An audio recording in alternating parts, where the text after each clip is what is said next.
But Joey, you went off to the most remote island in Japan.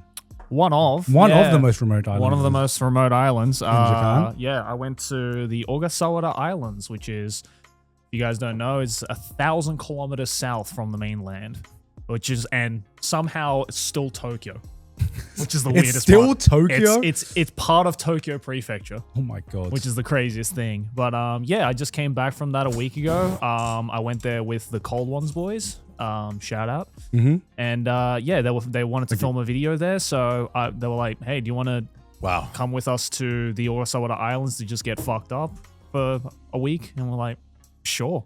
I've always wanted to go here as well because there's another island kind of close by to there called Aogashima, which is where the main setting of Your Name is based off of. Right. That's like north of there. So yeah, I went there and tiny, archipelago of I think it's 7 or 8 different islands. 2,000 people live on this island. And it was just really fucking nice. Easily one of the most beautiful coastlines I've ever seen in Japan, if not the world. Damn. Just really, really pretty. And of course, you're on a fucking tiny island in the middle of the Pacific Ocean. Yeah. And you have all these people of just living the island lifestyle. So just some of the nicest locals that you'll ever meet there. None of them can speak English, but you know what? A couple of brewskis will fix that. How do you... I'm guessing there's no airport to this island and then you need to take a ferry or something. There's one ferry that leaves from Takeshiba port near Shimbashi that leaves every 3 days during on seasons, which is current right now. Off seasons, it's once a week. And it's 24 hours. So we got on the boat at 10 a.m. on I think it was the Thursday, and we got to the island 10 a.m. Friday. Wow. And it was the roughest boat ride I've ever been on in my life. I mean, you're going out into some pretty treacherous waters. How big was the ferry? Was it? So it was pretty big actually. So the rooms, it could probably hold maybe 1,000 people on this boat. It was pretty massive. That's pretty big. It was I think it was about 6 or 7 stories high. It has a restaurant in there. They have one of those drive-in ports, people bought their cars. Yeah. So you can drive in with your car and stuff like that. Yeah. Yeah, Japan has a ton of these. They manufacture a ton of. Cause obviously, there's so many ferries you need for Japan. Yeah, the Ogasawara Maru. Yeah, that's the boat there that we were on, the very left one there. That's a pretty standard Japanese ferry liner. Yeah, these are pretty common everywhere. Yeah, pretty standard. They have a giant 2-deck for cars and lorries. Yeah, because of shipping, and then they have normally 2 decks for chilling. Yeah, and then there's normally if there's beds or whatever or bunks, they have that too. They had different levels. So you'd have the economy class, which is literally just a giant room. With tatami mats on it where you could just kind of pick your corner and just sleep there. Makes sense. And then the most expensive rooms were hotel rooms that had 2 beds in it. Yeah, that had a private room and stuff like that. I opted to go for the middle class, which was basically the only way I could describe it was if you put a capsule hotel inside of a boat. Oh yeah, that's pretty standard. So it's basically just honestly, a standard bunk. Yeah. Because I've seen the ferries before. They have the open tatami rooms. Those are pretty rough. Those are really rough. Because you, not only are you sleeping on a tatami mat, you're sleeping with 40 other people that are, a lot of them are old. Sorry, but they're snoring their asses off. Snoring, coughing. Yeah. Always groaning, making noises, moving around. Pretty much. It's a rough sleep. It's a rough sleep. So thankfully the Cold Ones boys have money. So they gave me the middle room. But... what the fuck? To be fair, here's what my guess. There's probably not many premium rooms available. There weren't that many premium rooms available, and also because it was peak season for Ogasawara domestic travel, the rooms are also just really fucking expensive as well. These boat rides for the best room, I think one way is close to $1,000. Aren't they? What? Yeah. When I got my Giga Suite on the cruise, it was a 1-of-1 room. Yeah. We had a whole bathtub in your room. Right. That was Nanaman. Oh really? It was not. It was $500. The top room one way is Juma. This was also a 24-hour ferry as well. This is a 24-hour ferry as well.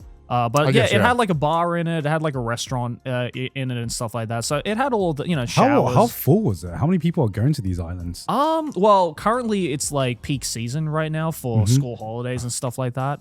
So it was pretty full. It was almost full all the way there and all the way back. And I also realized as well when we got to the island that the ship not only carries passengers, but it also carries all of the cargo that is then sold at the supermarkets on the island. Yeah, that makes sense. So the supermarkets only get, on the on-seasons, the supermarkets only get stocked up every 3 or 4 days.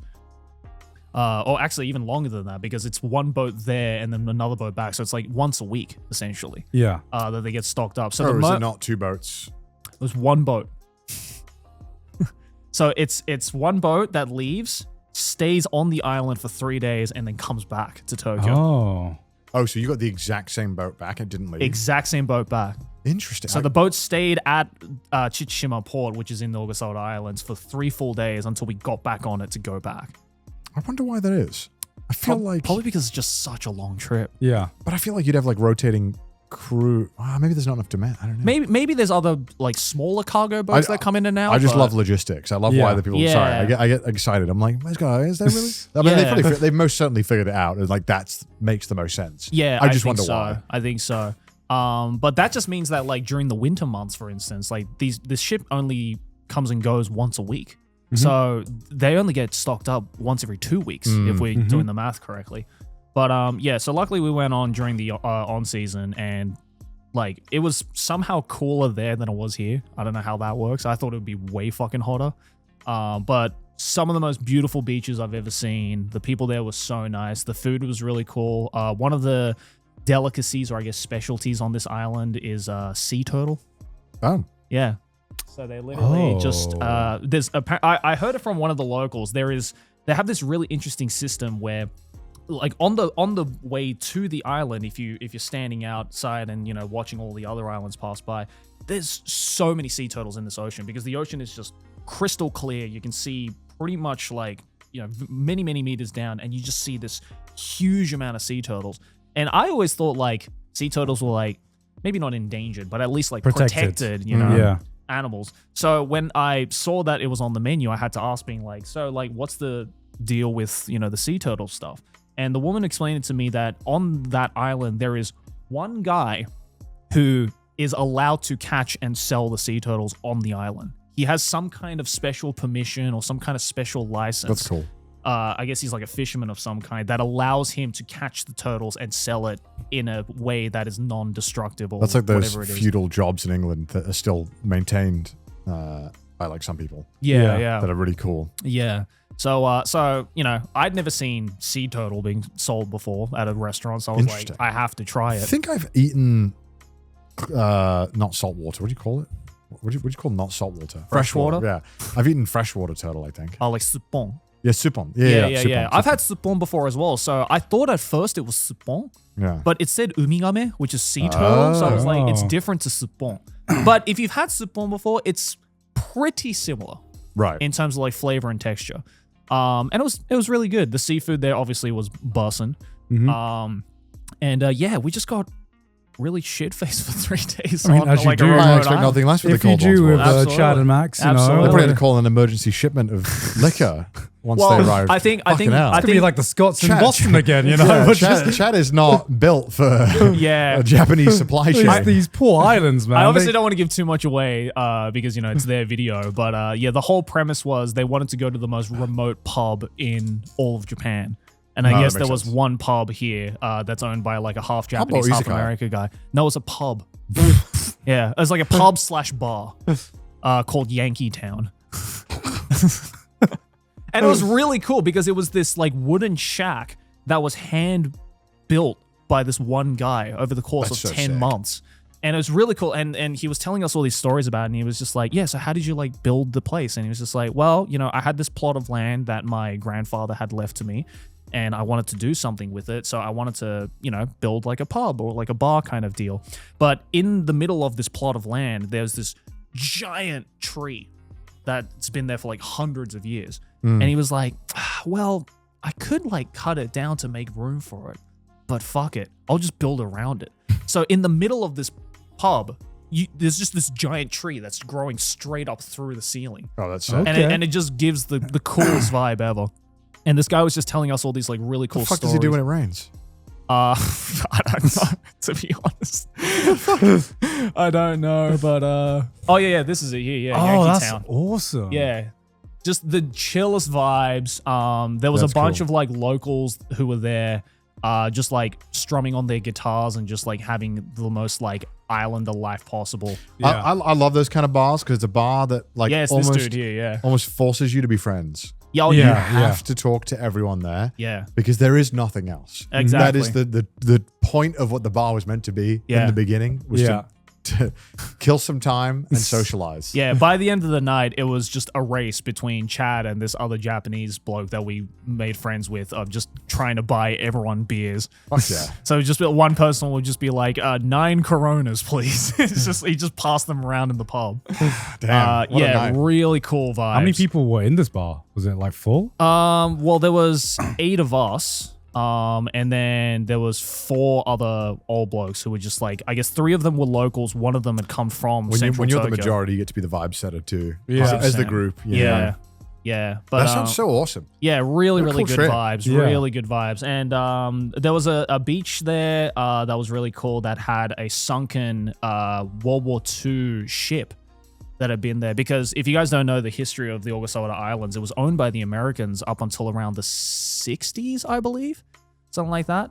It was a little bit before Okinawa was taken back. Right. And so there's when I traveled around on the island, and there's just a lot of like kind of old Navy sites and stuff like that where like the bunkers used to be, and and one of the shipwrecks that's like just probably not even 50 meters off the coast of this beach is just this old World War II shipwreck. And you can swim up to it, and now because so much time has passed since this boat had sunk there, it's just turned into its own reef ecosystem. So that's if you cool. go out there and snorkel, you can just see like That's all cool. this wildlife in and around the shipwreck. Oh, shit. Yeah, it's like what do you call it? Like when they drop cars into reefs to give them like room to make reefs or something. Oh, really? Yeah, I've seen them. They just drop shit in. Maybe they're just fly tipping. I don't know. But I assume they're doing it for the correct reason. Yes. No, Your Honor. I'm helping the local ecosystem, Your Honor. No, I'm not littering. I'm not littering. I I'm swear. building them a home. The fish need it. But I look, as rough as the boat ride there and back was, I'm very glad I went there. Again, one of the most beautiful islands I've been to in Japan. And Yeah. I'd highly recommend it. I did want to go to the other island, Hahajima, because apparently there is an even smaller settlement over there. I think it's like 150 people live on that island. Yeah. And they're known for like glassware, which I bought a couple of things from. But it's just really, really pretty. If you just want to kind of get away from everything, 419 people, there you Wow. go. But yeah, if you just want to get away from everything and just like live the island life, like this is it. Okinawa was cool and all. Yeah.